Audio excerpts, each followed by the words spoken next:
തലമുറകളായിട്ട് നമ്മളെ ചിരിപ്പിച്ചും കരയിപ്പിച്ചും അങ്ങനെ വിസ്മയിപ്പിച്ചുകൊണ്ടിരിക്കുന്ന Walt ഡിസ്നിയുടെ toy story ഫ്രാഞ്ചൈസിന്റെ 5ാം ഭാഗം ടോയ് സ്റ്റോറി 5 ഇപ്പോൾ തിയേറ്ററുകളിലേക്ക് എത്തിയിരിക്കുകയാണ്.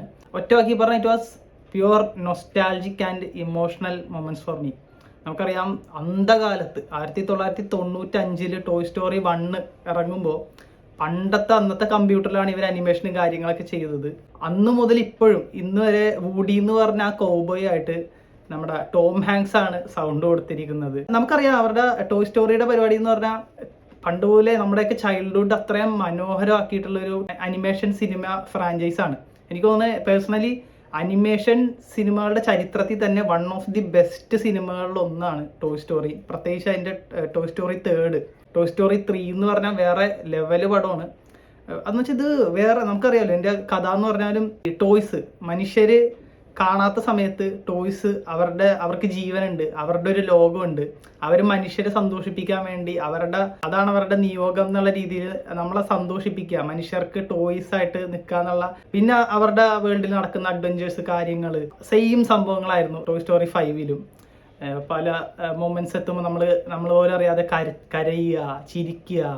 എന്തിന്? വെറുതെ കുറെ അനിമേഷൻ ആയിട്ടുള്ള കുറെ പാവകളുടെ ഇത് കണ്ടിട്ട് സിനിമയിലൂടെ നമുക്ക് വേറൊരു കുറെ ഇമോഷൻസ്. അനിമേഷൻ സിനിമകൾ എന്ന് പറഞ്ഞാൽ പേഴ്സണലി എൻ്റെ ഒരു കാര്യം പറഞ്ഞാൽ ചെറുപ്പം മുതൽ എൻ്റെ ചൈൽഡ്ഹുഡിന് ഇത്ര വിസ്മയിപ്പിച്ചുള്ള സിനിമകൾ, കാർസ്, മഡഗാസ്കർ, ഐസ് ഏജ്, എത്രയോ സിനിമകൾ. അതിൽ ഈ ഒരു പ്രത്യേക സ്ഥാനം ഈ ടോയ് സ്റ്റോറി ഫ്രാഞ്ചൈസിന് എന്തായാലും ഉണ്ട്. ടോയ് സ്റ്റോറി 5 ഞാൻ കഴിഞ്ഞ ദിവസം ലുലുവിൽ പോയാണ് കണ്ടത്. തിയേറ്ററിൽ കണ്ടപ്പോൾ it was pure nostalgic and emotional moments. പണ്ട് പോലെ കാണുന്നവർക്ക് ഇത് ഭയങ്കരമായിട്ട് വേറെ സാധനമായിരിക്കും. പിന്നെ ഇപ്രാവശ്യം കാലഘട്ടത്തിലെ വ്യത്യാസം, AI ആണ് വില്ലനായിട്ട് വരുന്നത്. AI വില്ലൻ എന്നല്ല, അതായത് ടെക്നോളജി ഓവർടേക്ക് ചെയ്ത് ടോയ്സിനെ റീപ്ലേസ് ചെയ്യുന്നത്. അപ്പോൾ കുട്ടികളൊക്കെ ഇപ്പോൾ ഫോണിൻ്റെ മുമ്പിൽ അല്ലെങ്കിൽ അവരുടെ അറ്റൻഷൻ അവർക്ക് ഈ ഇതുപോലെ മാനുവൽ ആയിട്ടുള്ള വേൾഡ് ഇപ്പം ഇല്ലല്ലോ. അപ്പോൾ ടോയ്സിൽ അതിൽ നിന്നൊക്കെ അവർ അകന്ന് അവരുടെ ഫിസിക്കൽ ആക്ടിവിറ്റീസ് ഒന്നും ഇല്ലാണ്ട്.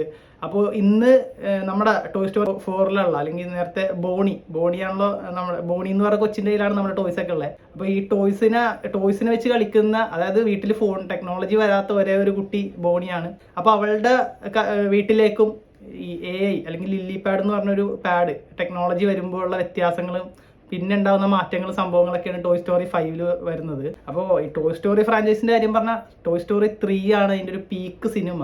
1, 2, 3 കണ്ടാൽ നിങ്ങൾക്ക് അറിയാം. 4 2019 ഇറങ്ങുന്നത്. ടോയ് സ്റ്റോറി ഇപ്പോൾ 5 അതിൻ്റെ ഒപ്പം തന്നെ ഒരു കൊള്ളാവുന്ന രീതിയിൽ നീറ്റായിട്ട് തന്നെ അത് ആ ഫ്രാഞ്ചൈസ് അങ്ങനെ കണ്ടിന്യൂ ചെയ്ത് എടുത്ത് വെച്ചിട്ടുണ്ട്. അപ്പോൾ toy story 5 it was like super.